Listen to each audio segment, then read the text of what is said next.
नमस्कार दोस्तों, मैं हूं ममता तिवारी और आप सभी का स्वागत करती हूं मेरे चैनल ममताज वे में।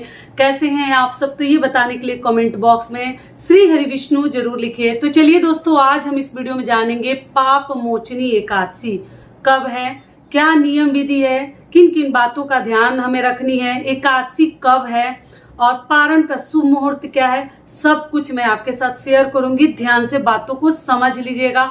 और एकादशी का व्रत कब से उठाएं, बार बार आप लोग पूछते हैं क्या इस एकादशी से उठा सकते हैं। इसी प्रकार के तमाम ऐसे महत्वपूर्ण सवालों के उत्तर आंसर आज हम इस वीडियो में जानेंगे। तो आप लोग बने रहिए मेरे साथ मेरे चैनल पर। अगर आपको मेरा वीडियो पसंद आता है तो प्लीज आप मेरे चैनल को सब्सक्राइब कर दीजिएगा, बेल आइकन को प्रेस कर दीजिएगा, जिससे कि मेरे वीडियो के नए नोटिफिकेशन आप सभी के पास सबसे पहले पहुंचे। तो चलिए शुरू करते हैं और सभी महत्वपूर्ण बातें जान लेते हैं।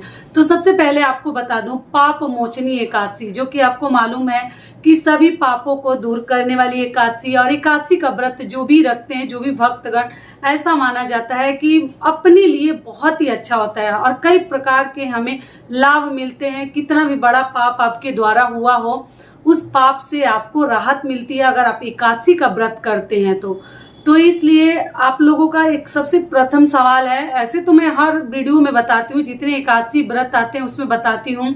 और ये चैत्र मास की कृष्ण पक्ष की पाप मोचनी एकादशी है। तो देखिए, अगर आप लोग करते हैं तो बहुत अच्छी बात है, लेकिन शुक्ल पक्ष की एकादशी व्रत हमें जरूर करनी चाहिए।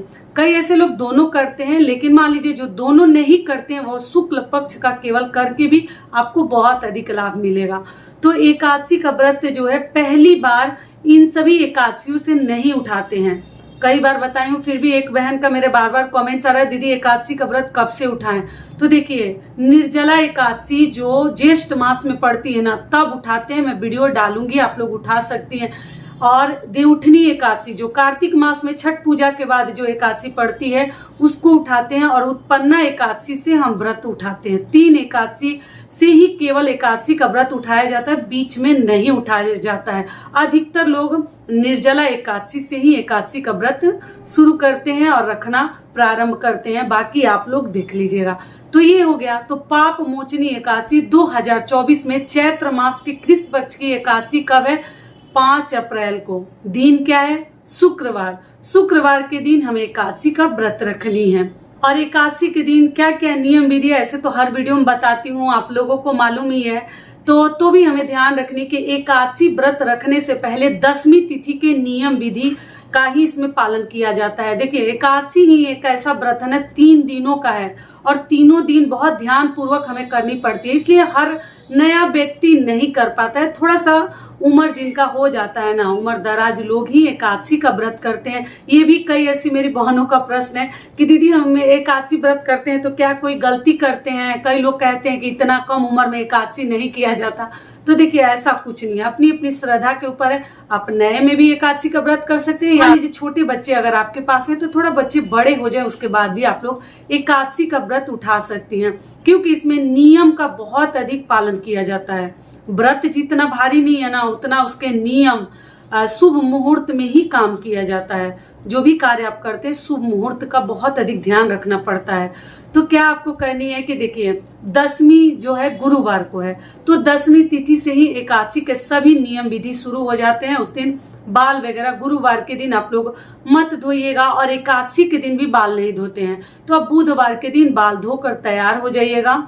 और एकादशी के दिन आप लहसुन प्याज वाला भोजन हमें नहीं करनी चाहिए। चावल और रोटी खाना नहीं खाना, टोटल आपकी इच्छा है। हर आदमी 10वीं के दिन ऐसा नहीं कि रोटी खाकर ही व्रत रखते हैं, आप अपना देख लीजिएगा। और जो है, हम मसूर की दाल, बैगन, मूली खाकर एकादशी का व्रत नहीं रखते हैं। जो भी खाते हैं शुद्ध और सात्विक भोजन 10वीं के दिन हमें करनी चाहिए। और कई ऐसे लोग कहते हैं कि जैसे संध्या के बाद भोजन नहीं करनी चाहिए, तो ये आप अपने नियम देख लीजिएगा, लेकिन ऐसा कुछ नहीं है। हमारे घर परिवार में भी लोग रखते हैं, तो 10वीं के दिन से ही भोजन का त्याग संध्या के समय के बाद से ऐसा नहीं है कि नहीं खाते हैं। सब खा पी कर लोग व्रत रखते हैं। जो भी बूढ़े बुजुर्ग हैं उनसे इतना सब नहीं हो पाता है। बाकी आप लोग देख लीजिएगा, अगर सक्षम है तो कीजिएगा। ये हो गया। अगले दिन हम शुक्रवार के दिन एकादशी का व्रत रखेंगे। तो माता लक्ष्मी का दिन है, विष्णु भगवान की हमें पूजा पाठ करनी है। पीले चीजों का बहुत अधिक प्रयोग करें, क्योंकि अगर आप लोग शुक्रवार का व्रत भी रखते हैं तो आप लोग उस दिन 2-2 व्रत का लाभ उठा सकते हैं। कई ऐसी बहनें मेरी संतोषी माता का व्रत रखती हैं, वैभव लक्ष्मी का व्रत रखती हैं, और आप एकादशी का व्रत, दोनों व्रत एक साथ कर सकते हैं। बाल मत धोइएगा, और शुक्रवार का दिन है तो चिंता ही नहीं करनी है। तुलसी जी की आप लोग पूजा पाठ कर सकते हैं। जल मत डालिएगा, क्योंकि एकादशी के दिन तुलसी माता व्रत रखती हैं विष्णु भगवान के लिए, तो उन्हें निर्जला वो व्रत रखती हैं। हर व्रत ऐसा माना जाता है तुलसी माता निर्जला रखती हैं, तो कभी उनके में जल ना डालें। उसके बाद से पूरे दिन हमें भगवान विष्णु का नाम लेते रहनी चाहिए। निंदा चुगली बुराई लोगों का ना करें। अपने हाथों से पाप होने से आपको जरूर बचनी चाहिए। किसी भी भिक्षुक भिखारी का अपमान ना करें। देखिए, हमेशा बताती हूँ, फिर भी बताना जरूरी है। जो नियम है वो जानना आपको जरूरी है। और सोनी नहीं चाहिए। नींद आती है तो तुलसी पत्र अपने आंचल में बांध कर आप लोग सो सकते हैं। ठीक है। अब पैरों में महावर वगैरह लगा लीजिएगा। अच्छे से श्रृंगार कर सकते हैं, क्योंकि एकादशी के दिन श्रृंगार किया जाता है, सिंदूर वगैरह सब लगाया जाता है। ये हो गई। और फलाहार पे ये व्रत किया जाता है। जो भी आप चाहें फलाहार कर सकते हैं। मीठी चीजें आप खा सकते हैं। अनाज मत खाइएगा। नमक का सेवन एकादशी में नहीं किया जाता है। जो भी फलाहार भी बनाए तो मीठा का ध्यान रखिएगा। आप जो है साबूदाना, शकरकंद, आप दूध, छाछ, दही जो भी चाहे आप लोग खा सकते हैं। जूस, शरबत सब ले सकते हैं। केवल ध्यान रखिएगा कि अनाज आपको नहीं खानी है, ना अनाज का दान करनी है। और भगवान लोगों को भी, जो भी आपके मंदिर में देवी देवता हैं या बाहर मंदिर में आप एकादशी के दिन गई हैं, तो उस दिन अनाज का भोग भी नहीं लगाया जाता है, अन्न का। ठीक है। एकादशी के दिन के भी नियम विधि बता दी। अगला नियम क्या है? द्वादशी के दिन, और कब पारण है, शुभ मुहूर्त क्या है, सब कुछ आगे आपको बता दूंगी। आप लोग ध्यान पूर्वक सुन लीजिएगा।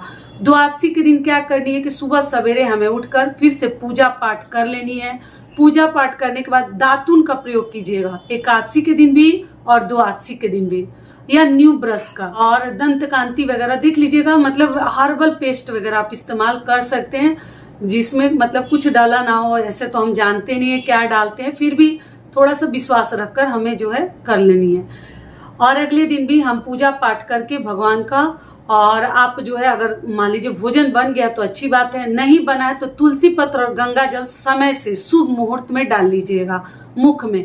और क्या किया जाए, कुछ दान जरूर कर दीजिए। द्वादशी के दिन ना अनाज का भी दान कर सकते हैं, वस्त्र का भी कर सकते हैं, बर्तन का भी कर सकते हैं, फल जो चाहे आप लोग दान कर सकते हैं। या जैसे आप सीधा जो कच्चा चावल एक ब्राह्मण के जितना आप लोग निकाल कर दान कर सकते हैं, अधिक भी दे सकते हैं।